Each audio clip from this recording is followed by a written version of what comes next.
Ladies and gentlemen, oops, there's an echo. There's an echo in here.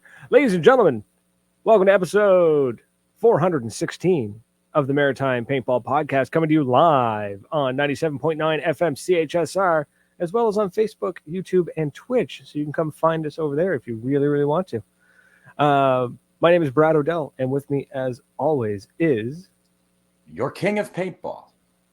Happy as a clam to be here. Highly caffeinated, freshly masturbated, and very happy to be here. That is the best. As soon as I heard it is highly the best. Caffeinated, I was like, oh, here it comes. It's one of the best team names I think we've ever come up with. Hey, You in the Bushes was great. Yeah. I don't know. I don't know. Just team. I don't know. I don't know who's okay. up next. That was very generic. I didn't think it was as funny as we could have been. No. Oh. Are we good? Yeah, sounds good. Sounds are good. Everything's going out. Fantastic. Sorry, I'm setting. I got sidetracked. Caramel macchiato. Just what I needed at 9 o'clock at night.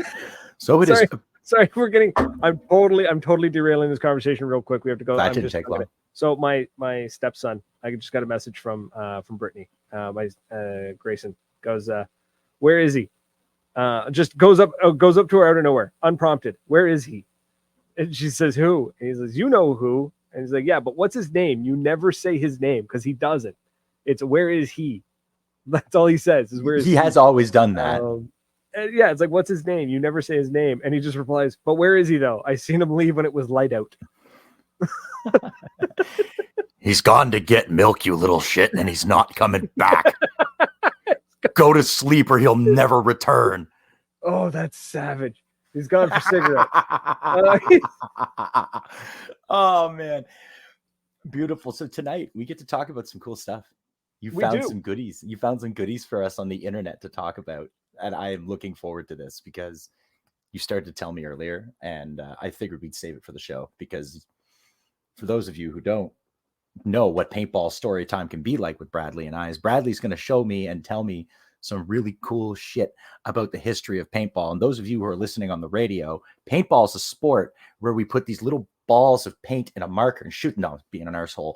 But what Brad does do is he finds equipment, stories of the old days, of the legends, of places, of people, and he drops this knowledge on a guy who hasn't really, I'd like to go pew, put a crown on, act an ass, and have fun. So when he drops some knowledge on me, it's genuine, like, what the hell is this? So yes, today, it's going to be fun. Is obscure gear and equipment, and the most recent thing I've seen was Too Tall posted that video of his 98 rigged up to a Qloader that goes burr. And it goes Qloader working flawlessly, which is awesome to hear. That thing goes burr. It goes burr. It goes burr. Like, I'm a little. It'd be great if I could get the images to show up properly. Sorry, I'm talking away from my microphone here. No, you should be talking what it was is I made a post on Reddit. This is where this is all coming from. I made a post on Reddit and basically being like, what? Hold on. There's something we forgot here. What did we forget? We're getting slack on those things. There are people who do things for us, and we thus have to do things for them. So first of all, Moncton Paintball, my home, my love. They're on my jersey now. That was made by our most sexy friends at Intensity Customs, who also love our sexy friends at Commando Paintball, who also occasionally get sexy things from our friend at DEF CON. What do these people all have in common? They're our sponsors. They're the ones we can talk about on the radio. We have other sponsors. They're kind of, labeled across my nipples. You can see them if you're watching us on the video. A couple of them contact. I've had a contact. Somebody has messaged me, and I'm looking forward to working with them. I'll post some of that stuff on the socials where we can discuss it, because that's exciting. Some softball in Fredericton. If you are in the greater Fredericton area, I think the league is still going on. There is a team from one of our sponsors that is ripping hell all around the area. Generally, it's beer league softball, so it's going to be fun. So go and check those guys out. Castle Glass, who makes some really cool ashtrays, vases, some very cool things out of blown glass that you definitely want to go check out. Moncton Paintball, who gives me a home to go play paintball at. Commando, who gives me like a vacation summer home. Fudd knows who he is. What else are we thinking here? AXP, this weekend, they've got their big weekend bash. It's the airsoft. It's the airsoft guys, but still go out. They're having prizes. They're having a full weekend of camping. That's going to kick a lot of ass. Also, AXP is doing the Cowboys doing a pump pistol game. I get to go. Oh man, I am gonna crank Big Iron. I'm just gonna walk around singing Big Iron on his hip for all these cowboys, because there's gonna be some sexy cowboy lads out there with pistols. That there we go. We got it working. Cowboys and banditos. Hey Gerald. Hey Britt. Hello everybody else. If there's other people, we love you. We do. Paintball, the King, Castle, Commando, AXP. Oh, Kat's Customs. She's got some new stuff coming out. She's embroidery machine, some really cool stuff she's making. I actually went and got our friend Sir Richard here tattooed on my leg. He looks very pretty. What the hell was that? Don't worry about it. Are you posting pictures of sex toys on this? Because if you are, it better vibrate. It doesn't, but don't worry about it. We'll get to it in a minute.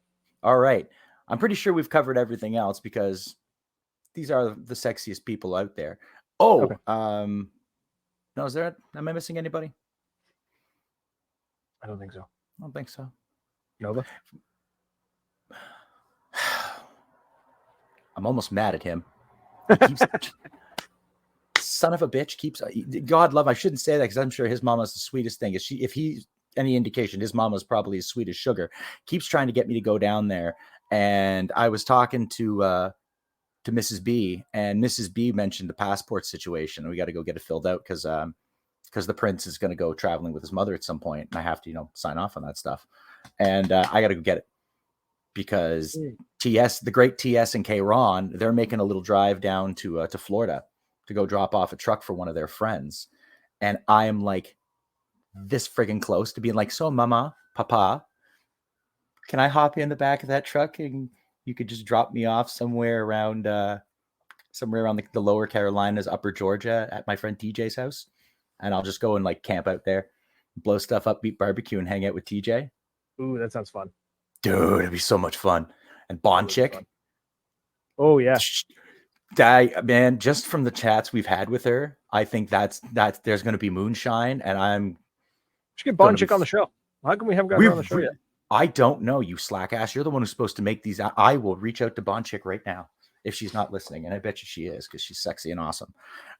In the meantime, tell us everything that we're doing tonight. So, I made a post on Reddit a while back. I was like, what is an obscure piece of paintball gear that you thought was going to change the game? Or that not that you thought it was, but what's an obscure piece of kit that you hoped would change the game, or the companies thought it was going to change the game? Like, what is that weird piece of tech that just never really took off? And normally Reddit, when you post something, especially from the podcast, they're very quick to just be like, e-celeb, and just like slap you down and just downvote your post to nothing. This time they came through.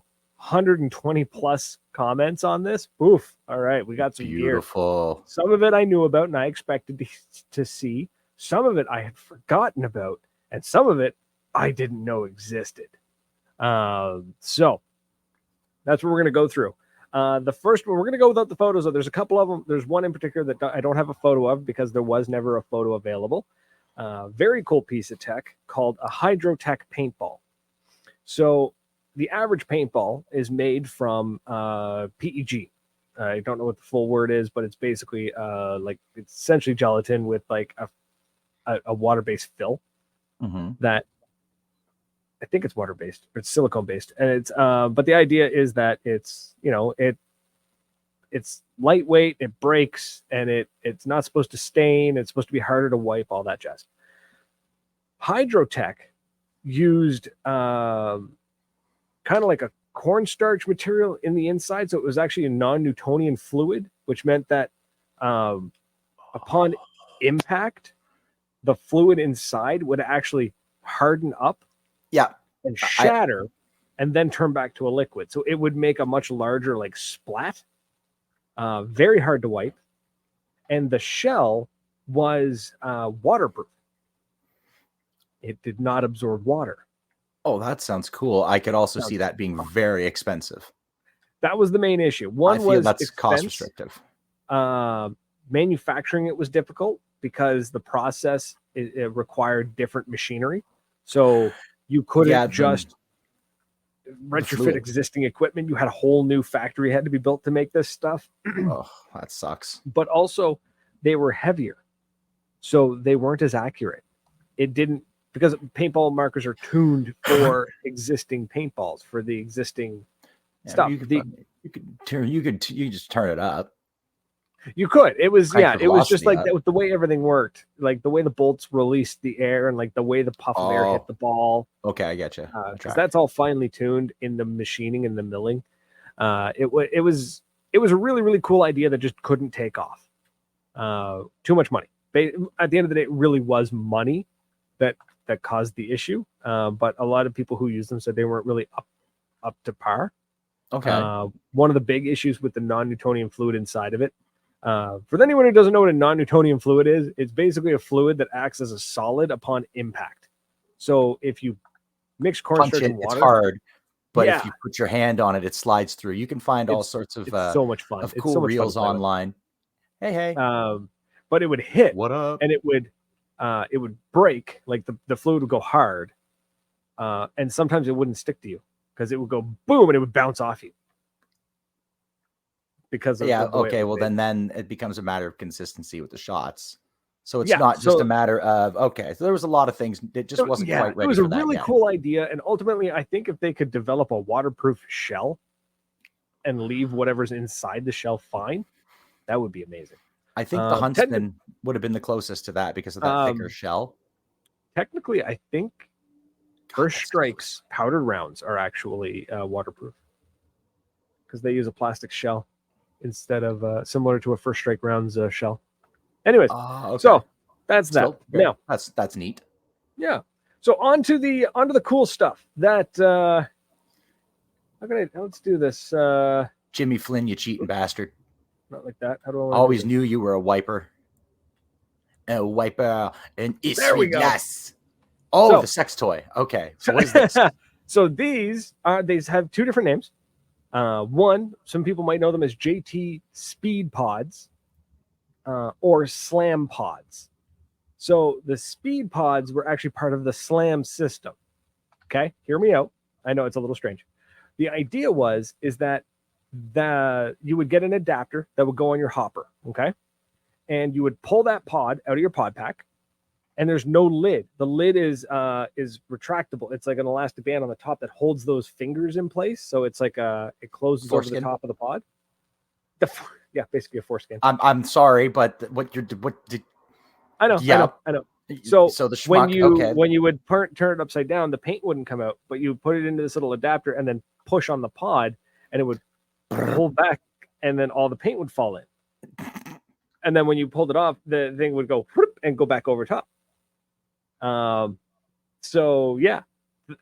problem is that in the heat of in the heat of a firefight, you had to like pull this pod out, line it up properly, push on it to dump the paint in.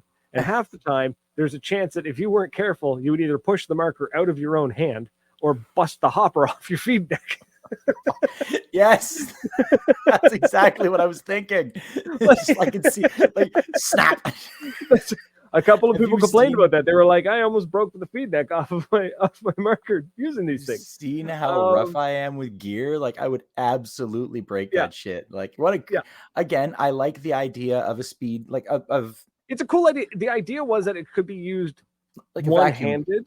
That was the big thing. They were like, "It's one-handed," and I'm thinking like, every pod's one-handed. Dipshit. But back in the day, they didn't have speed feeds until about 5 years ago.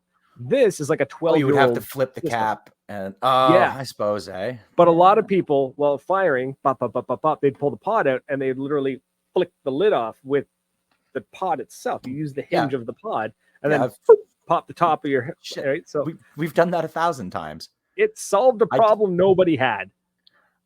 That seems to be like a mantra in paintball. Matt has one with the elastic. What? That's awesome. That's awesome. So yeah, so there's that. This thing, we're gonna move on. We're moving on to. Do you recognize this, Tom? It's an accessory for your mask specifically. What? Oh, is that HUD thing you were telling me about? The EVS HUD. What? That was developed. So that was Empire worked with Digital something or another and Intel to develop a HUD system that would work in the mask. So the idea was that this was not supposed to be just for paintball. This was supposed to also be for snowboarders and other individuals that needed quick, easy access to a map or a GPS. The idea was that if you were snowboarding, this would tell you where on the trails or the map you were, right? So you wouldn't get lost. In paintball, they tried to push it as like you can download the map of your field and know exactly where you are via GPS because you have to, but because you would connect your phone to it and like you would know where you were on the field. I mean, maybe in a giant field, but I mean, try using that in Moncton and tell me how many.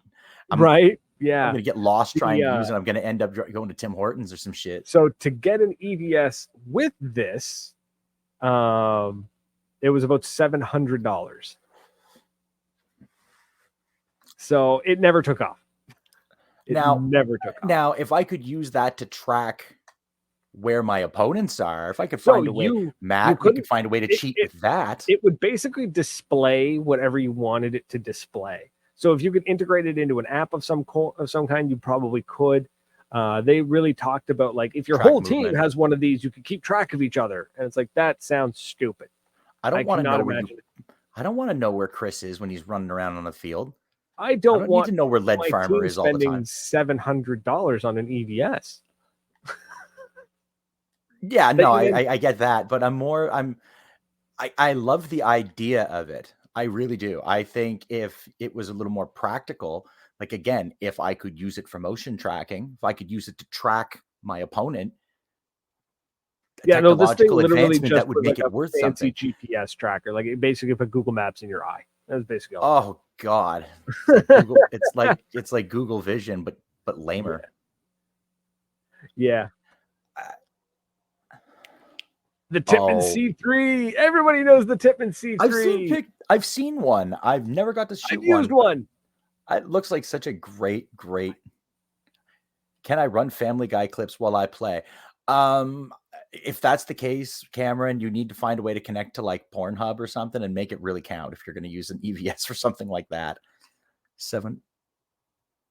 Yeah, so the CS3, for anybody who doesn't know, the Tippmann CS3 was to start the game. This was supposed to be the whole point of this was that it ran on a propane tank. It ran on one of those little like camper propane tanks, and you would get like 6,000 to 7,000 shots per tank. Now, a lot of people were like looking at it going, well, it's stupid. What do I need that for? But this was Tippmann trying to target the very rural market. Imagine if you had a paintball field in the middle of the woods and all you need to do is bring, tell everybody, hey, go down to Walmart and get a $6 propane tank and you'll play all day. So that's what these were for. These weren't supposed to be like the next great market. This was targeting a market that was too out of the way for air to be realistic. That's actually, I'm not even shitting on that. That's a great idea. It is. The downside though was that people did not like the idea of having tiny controlled explosions inside of their paintball guns. Now I'm going to admit something here. I don't know a whole lot about actual firearms, but it seems to me that there's a small controlled explosion happening every time you fire the gun. Yes. So what the hell are they worried about a little propane for? The worry was propane is stable. It's not like if you're smoking, your gun's going to explode. So that was the issue. Inside the C3 is an expansion chamber for the liquid propane to expand into a gas. No, you're fine. If the marker springs a leak, you're not leaking air, you're leaking propane. And the way it worked was the tiny little 9-volt battery triggered a spark every time it fired. Nobody was ever hurt. Nothing ever happened. So I would like to believe that there's now. What year was this marker made? Hey, Connor. 2000. Okay, so at this point, 2008. Yeah, so Tippmann was aware of the risk, and it was a very low margin of risk because they wouldn't release that gun to market if that's the case. No, it would have had to pass safety. Yeah, so stop being a bunch of wuss bags. Thing's fine. Right? Yeah, it just never took off. I would like to find one now. We should get ourselves one and take it. They're all over eBay. I think we need to get one and bring it with us to Zach. Get it to Zach is what he's really who deserves to have one. Yeah, get it. They're on eBay. They're everywhere. So yeah, this is C3. It was a fun little gimmick. It was a neat idea. It was kind of cool. The idea of it being a pump was also kind of like a turnoff for a lot of people. They thought, oh, it's a pump. I don't want a pump. Well, I think I would prefer it to be a pump over a semi-automatic. That was the thing is they went with pump because because it was a pump, you didn't have to worry about it automatically regulating how much propane was getting in. The pump was a physical regulation of it, right? So yeah, that's good design work. Yeah, no, 100%. Because the last thing you need is when you the reason why you get a plus or minus 10 or plus, I guess on most markers now is like plus or minus 3 FPS is that it's taking in different amounts of air. That regulator is doing its best it can, but it's not perfect, right? So yeah. Speaking of which, folks, if you've ever used any of these, or if you have any comments or like anything like that, feel free to give us a call. 506-453-4979. Or the Empire Defender is a cool gun. Yeah, that's not even that. That's not even that weird. I will come and find you. That is a fantastic marker and deserves all its love. So that's the C3. Moving on. Do you know what that is? Swedish-made penis enlargement pump. I mean, you're not far off. The WPG warp drive. Oh, I've heard about these. Yeah, this is the angel thing you were telling me about that you knew. No, it's not.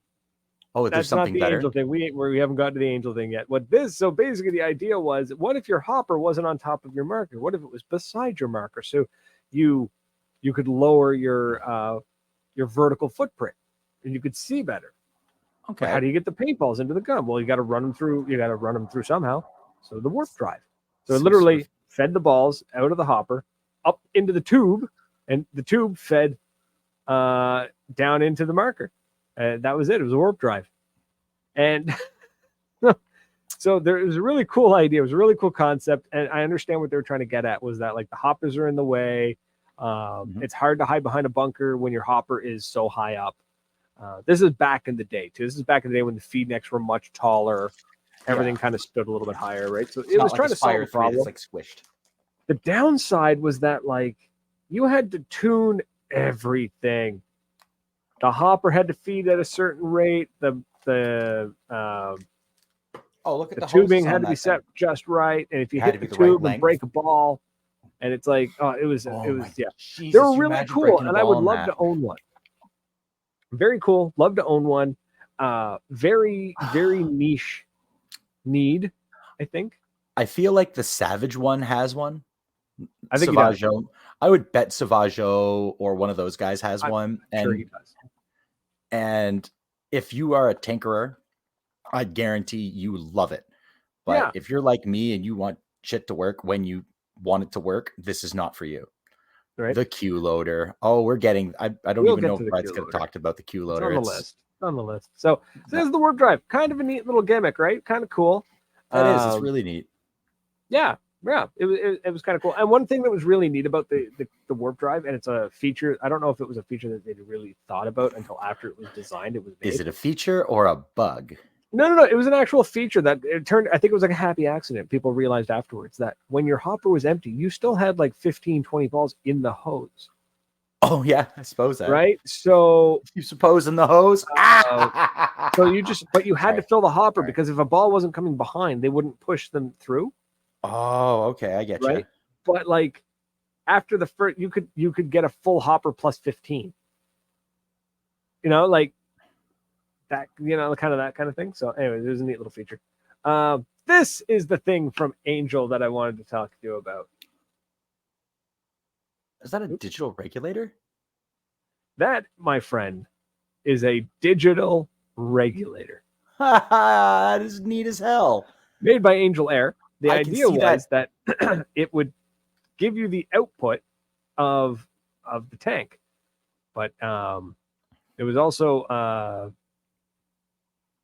like a programmable in the sense that you could tell it certain things. Like you'd set it, the air would go in, it would kind of like flash at you if it was too low or something like that. But basically, you would fill up your tank, put it on, and it would go, yeah, you got 4,500 because you got a 4,500 fill. So you could quickly look at your digital display and be like, I have exactly 3,421 PSI. That's great, I guess. It weighed almost a pound. I could accept that if it could tell me how many shots I have in my marker. So the idea was that you would learn how many shots you had. Like you would know. Because if you have 4,500, I want it to tell me. It's not that sophisticated. We're talking about the late 90s here, champ. But it would look at it, would go, okay, we got 4,500 fill. I have X number of shots. So, but yeah, that's what it was. It was kind of neat, right? It was kind of a cool idea. And like, you didn't have to take it off the tank. It sat on the tank. It's the reg. That is a big reg. Yeah. I imagine it would be not cheap if you get shot in that reg too. No, and the ones that are for sale all have cracked screens or cracked plastic on them. Oh. They're all busted to pieces. Such a weird little thing that came out. Nobody really wanted it. It did not sell very well. The people who had it said that they loved it, but like to see one of these in the wild was incredibly rare. You can get them on eBay right now, brand new for $150. Not brand new. Sorry. Brand new to you. Used and damaged for $150. Heavily damaged. Yeah. So they're fun. Like that's a fun who thing. Used it. Oops. Nothing wrong with that though. That's a cool piece of hardware. The Pulse. This is a very cool hopper. Okay. A lot of people probably have these kicking around and they don't remember them, or they don't realize, maybe they didn't know what it could do. So the Pulse was kind of the first attempt at a semi-toolless design. It also had not a hidden feature, but it had a secondary feature that not a lot of people use. It does look a lot like the Halo. Looks a lot like the Halo. So it looks like a Halo or an Empire Prophecy. Yeah, same idea. They were all kind of modeled one after another, right? So these buttons right here, this little button right here, if you held that, there's another one on the other side, you'd squeeze it, the whole drive would come out the back right here.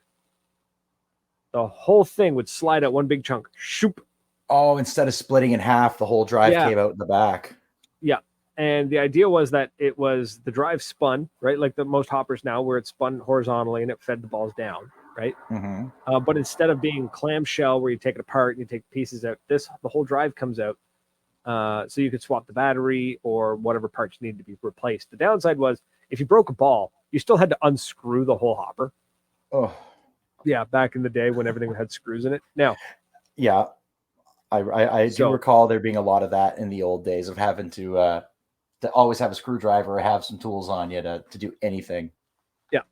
So the toolless design of the drive coming out and being like the self-contained unit was really cool because you could pull it out, put a new battery in, put it back in, away you go. It had a really big board on the back, so you could see what it had like. It was very easy to handle. It was easy to deal with. Now, the reason why it was called the Pulse is you could buy a secondary piece, an RF emitter, so a radio frequency transmitter that was installed into the marker, that when you pulled the trigger, it would pulse an RF signal to the hopper to say, hey, I fired a ball, feed another one. Huh. All right. Well, again, that's like it's like the modern equivalent of your eye, I suppose. Well, no, what it was is that the hopper did. So now most hoppers rely on sound or pressure. So a lot of them rely on if the ball isn't if there's no more balls, it will spin until a ball hits a little sensor. The eyes in the marker typically will stop the bolt from moving. Oh, okay. But this was every time you pulled the gun, basically when you fired it and it shot the ball out, it would emit to the hopper, hey, we fired a ball, drop one in, like spin. And they talked to each other basically at the speed of light because of the RF. Again, very neat little system. That sounds like something that's going to die or shit itself at the worst possible time. For me, it's going to be just as someone's coming around the corner, and it's not going to fire, and that's it. I'm up the creek. It was a neat little thing. You had to install the RF transmitter into your marker, and that's assuming you could. It was just an extra piece. It really solved a problem nobody needed to be solved. Most people just ran a regular hopper and shake and baked, or you just had a hopper that had a built-in sensor. So a lot of the new, we're seeing it actually coming back. Explore Paintball says some same things the Spire 5 does with Bluetooth. It's true. A lot of the markers are talking to the hoppers through a Bluetooth connection, like the new ones. Oh yeah, yes, I have seen. Right. Yeah, because your Lux, cool. You can not your Lux, your DSRs. Yeah, can and talk they can talk to different components, and it's clever. This was really ahead of its time. The technology was not there, and the necessity for it was not there. This is called the Raven. So this was a paintball mask that was kind of a flash in the pan. It showed up and then it went away. Very expensive. I can't remember the pricing, but I do remember that they were expensive. This is a photochromatic lens. Clear when it's dark, and then would transition to a darker lens when you were in the sunlight. Huh. Right? Cool idea, right? In concept. Yeah. Transition lens. That's transition lens for paintball. Yeah. However, have you ever used a transition lens on your glasses? Yes. Yeah. How long does it take to go from dark from outside to clear inside? I mean, it's definitely not a very swift transition. Right. I think you would get motion sick if it transitioned too quickly. Like, I think you'd get some weird. It would need to be powered. It can be done. I've used welders' glasses that do it, but they're powered. The hard part with these was that they took too long to transition. Now the idea was these weren't meant to go from outdoor to indoor to outdoor to indoor to outdoor to indoor. Like, you wouldn't play PRZ with this. This was for if you were playing a speedball match, tournament game, and it would go chromatic. Well, yeah, if you switch sides and you go from playing on the light side, if you go from facing west to facing east or east to west, right? Yeah. In the afternoon, you're switched actually a Moncton. If you're switched to the opposite side near the end of the day, you're playing into the sun and it sucks. Right. You're almost guaranteed to get smoked because you're playing into the sun. This is great. These are supposed to transition to the right level. So it's as if you're wearing sunglasses. I like the idea in theory, but I feel that you would lose, because you do lose a bit of detail with transition lenses. When they're darker, they're a little hard to see out of. Great idea. I think that's a great idea, but I think that, the powered would be the way to go with something like that. Yeah, in which case you need actual glass to do it powered, because you need to actually change the crystalline structure. So they were really cool. It was a neat idea. Again, just technology's not there. No, that one will take a little while. The Angel Eyes is another type of HUD system, I gather. No, it was a mask developed by I forget the name of the company. Because everyone always said it was Angel, but I don't think it was Angel. No, I think that's just too easy. Yeah. So this was a concept lens. There was like 5 masks actually made. WDP made them. Okay. Explorers over there in the chat, fact checking and everything. There's like 5 actually made. Hidden Hedgehog owns a pair. The idea was this was a very radical design. So as you can see on the front here, like this grill's look a little bit different. The lens is huge. Like that's a massive lens. The lens actually flares off the side a little bit. The issue with it was that because of how big the lens was and the way they were designed, if you notice, there's almost no grill or porting at all on the front of these things. They're all kind of on the back. They're super echoey inside. They're not terribly comfortable. The lenses would have cost a small fortune for how huge they are. You think the EVS lenses are expensive? Oh. This thing is bigger than the EVS. Oh yeah, that thought crossed my mind when I saw it. Like, this mask you'd put on the angel eyes. The idea was that you would forget you were wearing a mask because the lens extends past the average person's peripheral vision. So you wouldn't even see the mask anywhere on your face. And the way they sat is they sat a little bit off the face, so you wouldn't see anything on your nose. Yeah, see, I kind of like that. I like the idea, but again, yeah, the massive amount of like echo that you would get out of that would just be. It was so bad. But the lens, they did make the lens. Like the entire mask was built up to standard. So it was just only 5 of these made. Only 5 prototypes were actually manufactured. Oh, and so Hidden Hedgehog has one. So this just never was never commercially released. No, they tried. They showed it off. They got people to try them on. They took them to events. They talked about them. There was a release date. You could pre-order them at one point, and then they just canceled the whole project. That sucks for those guys. Yeah. Good try, guys. Good try. Yeah, good try. I might have to go and sexually harass Hedgehog, and if any of you know me, I'll do it just because I think it'd be funny. What the hell is that thing? It's like a lightsaber. It's called a ramrod barrel. What a shitty name. Explain. So the idea was that so there's a couple of trains of thought about this barrel. One was we do porting on barrels to make for consistent shots. The air can escape because what happens is the reason we put porting on barrels is when the ball travels down the barrel and it comes out the end of the barrel, right?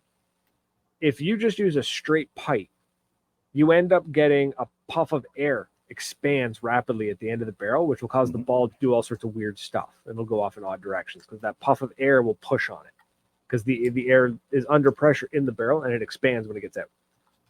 So you do porting. So as the ball is traveling, that gas is expanding out the ports, right? So you get more consistent shots. It also makes for a quieter marker too. It makes it super quiet because you're not getting that loud pop at the end of it. Correct. Yeah. The downside to a traditional barrel is that if dirt gets in it, or if you break a ball, or if anything like that, you've got to clean the barrel. You don't have to do that with the ramrod because the ball glides on 4 rods. That's it. It doesn't touch the rings. It just sits between 4 rods and flies at the end of the barrel. I like the theory, but again, I'm not an engineer, but I seem to think there's a problem here. Yeah. So the issue was that it's the rods it's sitting on make a cross. They make an X form, right? Or a T form, I guess, depending on which way you're looking at it. The ball can kind of rattle between those rods. Yeah. And go off whatever direction it wants. The other problem was that because of the short barrel on it and then the 0 amount of porting on it, they actually pop really loud when the ball came out. So they were extremely loud. Kind of the opposite what you'd expect, but they made a loud pop at the end of it.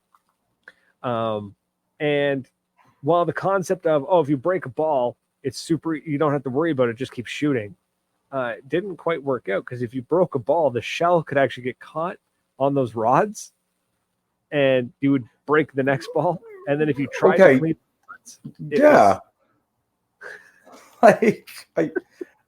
I'm looking at this thing, and other again wise from a like don't put your wiener in it perspective, this just seems like odd design. It's so was everybody weird. high that day and they just thought, screw it, this is what we're gonna do, this is what we're doing today? Basically, yeah. I want to make a Gatling gun out of a barrel. Like, it looks like a lightsaber. Honestly, that's kind of what it looks like. It's very aesthetically, honestly, it's aesthetically pleasing. I think it would look really, really cool if they could get it working properly. But there it is. Thank you, Cameron. It's a paintball chastity cage. Now that you said it, I can't unsee it. No, you can't. I can't believe you couldn't see it when we started this conversation.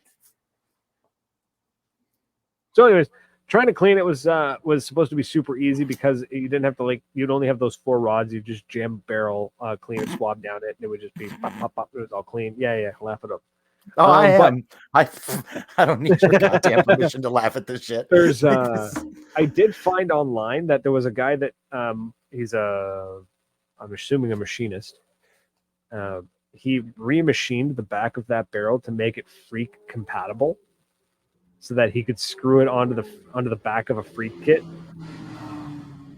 I want to find this machinist and either get him on board or get him off the goddamn planet, because he's either a genius or he's a monster. I'm looking at it, I'm thinking, I wonder, Zach could probably make that. Yes, but Zach has pride and respect for himself and would not want to hurt anybody. And I think he would be afraid of that thing being used as a personal pleasure device at a game. I don't know. I'm going to ask him if he'll make it. Now, I love you. Explore Paintball has an interesting clear plastic barrel inside of it would be cool and make it better. That is true. I wonder if you can make a clear barrel. You could bore. You'd be transparent. Aluminum hasn't been developed yet. No. So, but PVC would warp. I don't know. Plexi, a solid glass. Make a glass barrel. No, actually, shit. If you used thick glass, you could probably do it. Borosilicate glass. I don't know what that is. I'm assuming it's very tough glass. I'm thinking clear plastic tube. I think that it would be hard because the plastic would create more drag on the ball. I think the plastic would warp. There's that too. Clear acrylic tubes on Amazon. Oh, whatever they use for beakers. Glass. Very hard glass. Yeah, tempered glass. Home Depot sells. But yeah, how would you screw the barrel on though?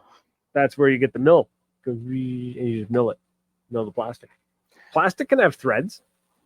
Oh yeah, plastic. We're not talking about glass. Yeah, don't do glass. Glass will just shatter. But anyways, so there's that. I'm willing to bet though, if you tried to shoot it because of a plastic barrel, it would literally just go like it would wobble. Like you could probably watch it on like literally do the wave. No. Oh, there it is on a marker. It makes sense that that's what it's on. Right? Of course, it's on an autococker. Yeah. A tri-valve. What looks like I don't know what that is. But that's the freak back that he put on it. So that's still cool. That's terrifying. I love the idea. So cool looking though, isn't it? Freak, man. Yeah, I think that's a really cool idea. That looks really neat. Cast a resin barrel. Cast resin, yeah. I'm tempted. Everyone's favorite, the Qloader. Yes, the Qloader. Again, check out our page. I'm pretty sure Too Tall shared it. Yep. He was firing his 98 with his Qloader, and it is a vulgar display of firepower. I couldn't believe kind of a cool idea. I understand where they're coming from. It was basically MagFed before MagFed, and the idea that you could literally pull a pod off your back, and instead of emptying the balls into a hopper, you just clicked your pod into place, and you started shooting. Yeah, I really think that's a cool idea, but that leaves way too much room for something to go wrong. There's too many moving parts. There's too many moving parts, and we all know what paintball's like. If it can get broken or it can get snapped or caught or snagged, it's going to. Yep. Great idea in theory. Terminator vibes for the barrel. Yeah. Yes, Cameron. That's 100%. Yes. So So the Qloader, really great, still around. Some people still using them, which is kind of cool. Yeah, it's kind of like seeing an egg hopper in the wild. A little like this more one? rare. There's a dude that brings them that plays one at home all the time. So the egg, you know what? So the egg never failed. In my opinion, the egg never failed. It just fell out of fashion. If it made it here, it's something that you see in rotation in New Brunswick, it's not a failure. Yeah. Because it actually made it here. Yep. So that means it's a good product. I like the egg. Just a weird looking thing that was called the egg, and it worked. People had it. It worked. It did its job. So I knew eventually on this episode, I was going to go looking on eBay for something. I'm really happy that it's the egg loader I'm looking for, and it's $35. Nice. So that's those were the ones. Hell, I'm going to find one though. I like the egg. I think the egg's a cool piece. I think the egg has vintage style. It's goofy. You wouldn't use it on a speedball marker. You'd use it on like. I'd use it on a speedball. I'd rip that on the mini. Yes. I don't know if I'd put it on the shocker. I don't know if it would. No, I don't think it'd keep up with the shocker. That's what I mean. But I'd put that on the mini. I would put that on the Nova any day of the week. I think that would look perfect on if you're going for an aesthetic. That would look good on it. That's what it's really great on an A5. The egg has that weird aesthetic. It has. I would rock that barrel with the egg, the ramrod barrel. Egg on his autococker. That's where, frankly, that's where an egg belongs. On a cocker, on a Titman, on some old speedball marker. I'd accept a mini. They're not old, but they're not a high-tech piece of equipment like your shockers, like your Angel, like your Luxes, like your DSRs, which are just like, I just found a 3D printed CAD file for the ramrod barrel.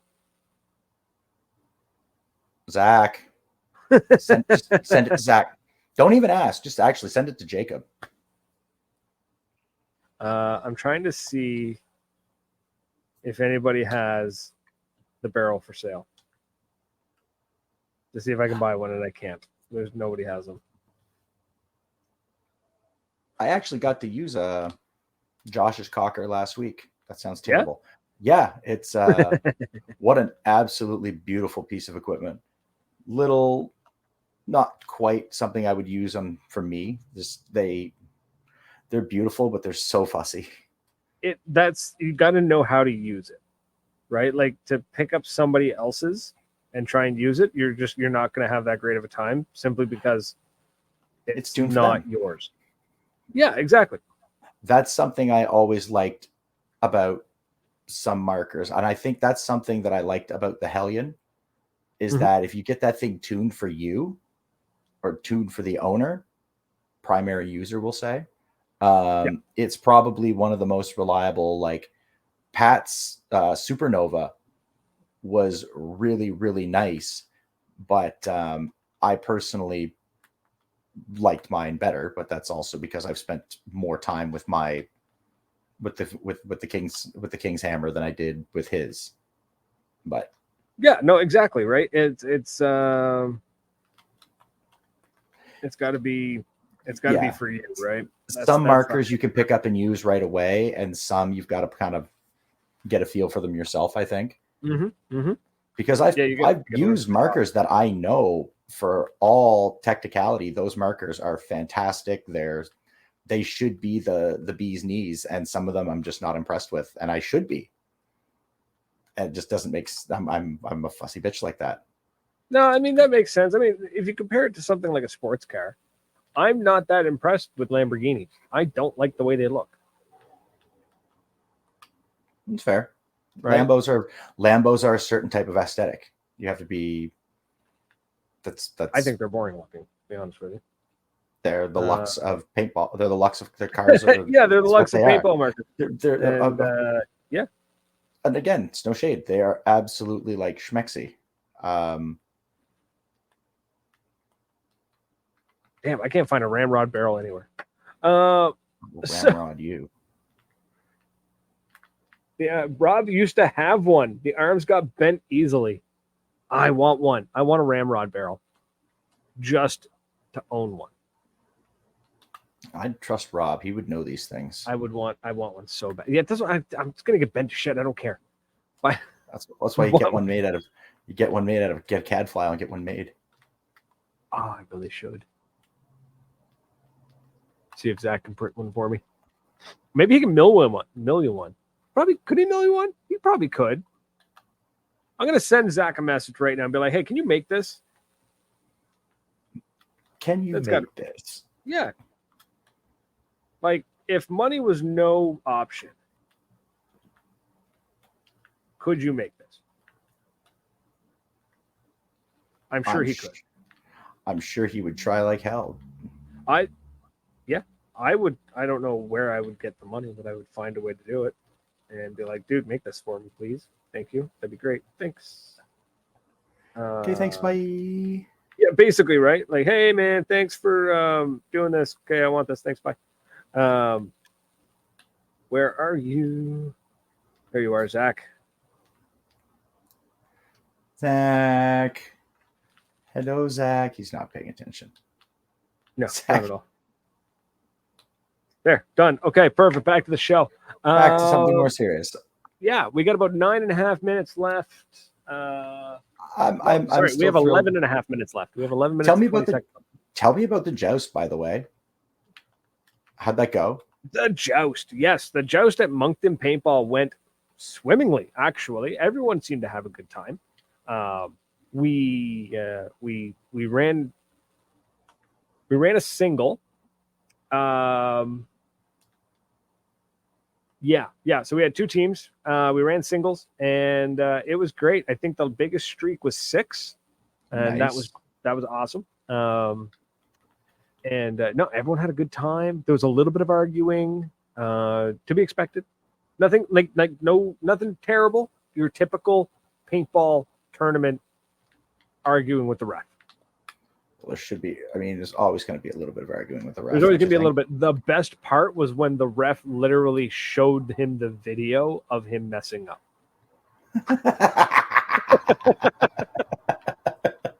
Because he's like, man, you were out of bounds. He's like, I wasn't out of bounds. He's like, you want to see the video? But he's like, yeah. And he showed him the video, and Buddy's head dropped, and he walked away. I'd walk away too. I was not out of bounds. Well, sir, I beg to differ. Yeah, I heard it was a very good time. It was a lot of fun. And then we had time left over when we finished. So we ended up doing a 1v1 a round robin. Nice. And so that was a good time. So if you were eliminated, if you lost, it was best 2 out of 3. If you lost your 2 out of 3, you were out, done. And we just broke it down until we got the winner, which I really wish I could remember the name of who won that. But it was an absolute ton of fun. I had a blast. I was just announcing. I didn't even bring paintball gear. Like, it was. Well, no, you were. Now, what I thought was really cool. Remember, you weren't in Wasaga with us, so that's why you didn't even have paintball gear with you. Thanks. So the. Oh, sorry. I had to do it. Ty's not here to take the shot, so had to do him solid. The where's it going with that? Oh, no, the cool thing they did at the joust, the cool thing that Moncton did was that every player paid $75. Okay. Mm-hmm. And it was $75 to enter the joust. And that just there was no limit on paint. Just spray and pray. It was so we potted up paint for the players. We didn't give each player a case. We just started potting up paint, and everybody took pods on the field, and you just shot. You didn't worry about how much paint you had. You needed a pod. There was full pods waiting for you. Oh, that's cool.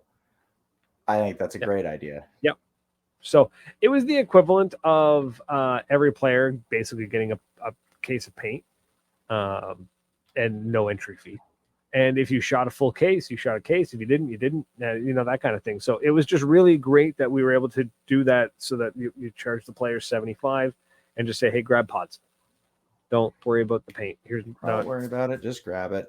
Yeah, and then I said, because we opened each case at a time, so you didn't end up with 7 cases all opened up and a bunch of paint spilled out and paint going to go bad, stuff like that. So it was great. They shot their paint and then they went on their way. It was fantastic. Everything about that sounds wonderful. It was really nice, honestly. We'll get another one going for sure. I think that'll be everybody said they loved it and they want to do it again for sure. Absolutely. That's sweet. I'd like to partake in it. I too would like to partake in it and maybe play a little more than we did at NME. We could have definitely played more, but we were also doing our thing. But I want to go back. God, I want to go back there. I want to go back and do the 3v3 street ball that they're planning for next year. Yeah, the 3v3 street ball.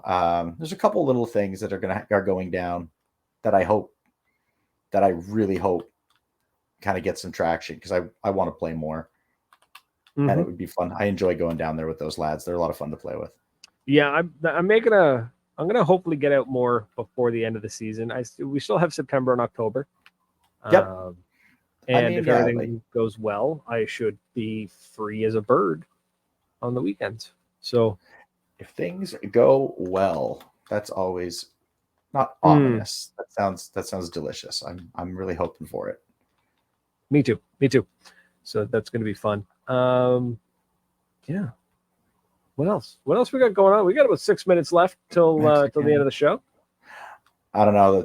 The song Mexican American just popped in my head from Cheech and Chong. So Mexican American goes to night school and takes Spanish and gets a B. I'm like, that sounds like a lot of kids I know that went to Matthew Martin in Moncton. Les étudiants français parlent français. Just because you can speak the language doesn't mean you can speak it grammatically correct. I was terrible for that in English class. So, I was going to say, what is Led in here correcting my French? He can. I mean, give him a chance. He will be. He will. He always. We say his name enough times, he might pop into the chat. Who knows? Beetlejuice. Oh man. Trying to think. This upcoming weekend, not this weekend, like coming up this coming weekend, I'm going to be in Moncton celebrating my birthday. Next weekend, I think it's going to be not that one. Weekend after, maybe. I want to try and either get up to Moncton or head out to Cap City here in Fredericton. Either one. You should come down to Cap City. I really, really should come down to Cap City and check it out. It's sinful that I have yet to play there. So yeah, come on down and check it out. The players that are there are pretty chill. That's what I'm looking for. You know me. I just want to. It's like I was saying to Cameron the other night. Is I'd like to just get 6 or 8 of us out there, get some bunkers, and just play. 4v4, 3v3, just for shits and giggles. I love playing in the woods, but I would enjoy playing speedball and not getting my ass handed to me by children. Oh, that's going to happen. I know what's going to happen, but that's what I'm saying. Like at home, it would be nice to do something like that too, where we could just get a couple of us out there and play and not get smashed to holy hell. I am not trying to win any prizes. I just want to go and sling paint and giggle my ass off. So I'm gonna try work something that we were talking about the other day, because actually it's guys like Rob, like Rabbit, and you and I that I've had in mind for this kind of thing, because like I said, it'd be fun to get out and play a little speedball and not just get smashed. Let's get the Grumpies on next. Let's see if we can get the Grumpies on next week. Talk about it. I said it wouldn't be a hard thing to do. Ty's a pretty handsome devil. Yeah, we'll see what we can do. But that's it, folks. We're out of here. It's been a blast. Thanks for hanging out with us. For everyone who liked and commented and shared and all that jazz, truly appreciate it. If you're listening to us on 97.9 FM CHSR, come find us over on the social medias. We're on Facebook, Instagram, TikTok, all that jazz. Just look up Maritime Paintball Podcast and come find us. But that's it, folks. We're out of here. Until next week. Cheers. Toodles.